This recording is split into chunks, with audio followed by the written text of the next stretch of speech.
यानंतर एक breaking news आहे। संत ज्ञानेश्वर तुकोबांच्या पालखीचं पंढरपूरकडे प्रस्थान झालं आहे। 2 दिवसांच्या पुणे मुक्कामानंतर आता पंढरपूरकडे प्रस्थान होणार असल्याची माहिती आहे। माऊलींची पालखी सासवडच्या दिशेने प्रस्थान करतेय, तर तुकोबांची पालखी लोणी काळभोरच्या दिशेने मार्गस्थ होणार आहे। संत ज्ञानेश्वर महाराज आज दिवे घाटाची अवघड चढण पार करत सासवड इथं मुक्कामी असतील, तर दुसरीकडे संत तुकाराम महाराज यांची पालखी हडपसर मार्गे पुढे जाऊन लोणी काळभोर इथं मुक्कामी असणार आहे।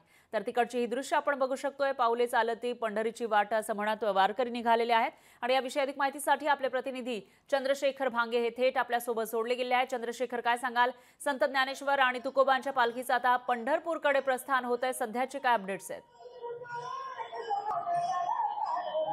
खरं तर आपण बघू शकतो की मोठ्या उत्साहामध्ये सगळे वारकरी जे आहेत ते आता पंढरपूरच्या दिशेने निघालेले आहेत। खरं तर पुण्याचा 2 दिवसाचा मुक्काम त्या ठिकाणी आटोपल्यानंतर आता ही पालखी जी आहे ती हडपसर मार्गे माऊलीची पालखी जी आहे ती सासवड आणि तुकोबारायांची पालखी जी आहे ती लोणी काळभोरला मुक्कामी असणार आहे। खरं तर लाखोचा जो जनसागर आहे या ठिकाणी आपल्याला लोटलेला दिसत आहे।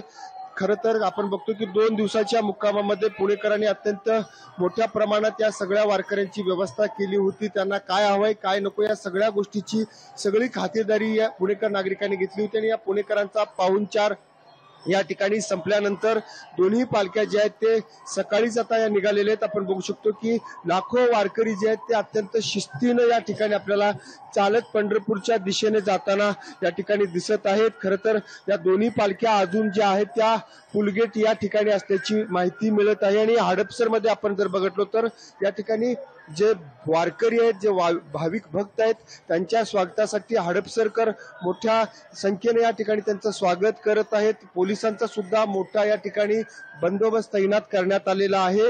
या ठिकाणी आपण दूरपर्यंत बघू शकतो की या ठिकाणी लाखो वारकरी जे आहेत अत्यंत तुकाराम महाराज आणि माऊलीचा जयघोष करत या ठिकाणी पंढरपूरच्या दिशेने फरार निघालेले आहेत। मोठा उत्साह आपल्याला पाहायला मिळत आहे। 2 दिवसाचा पाहुणचार पुणेकरांनी केल्यानंतर वारकरी जे आहेत ते आता पंढरपूरच्या दिशेने निघालेले आहेत। फरा निश्चितच चंद्रशेखर, आता वारकरी पंढरपूरच्या दिशेने निघाल्याचं पाहायला मिळते। आणि जी दृश्य तुम्ही दाखवलेली आहे सकाळी सकाळी या वारकऱ्यांची, त्याबद्दल आणि जी माहिती दिली त्याबद्दल धन्यवाद। याविषयीची अपडेट आपण तुमच्याकडून घेत। लोकशाही मराठी ऐका, पहा, जागरूक रहा।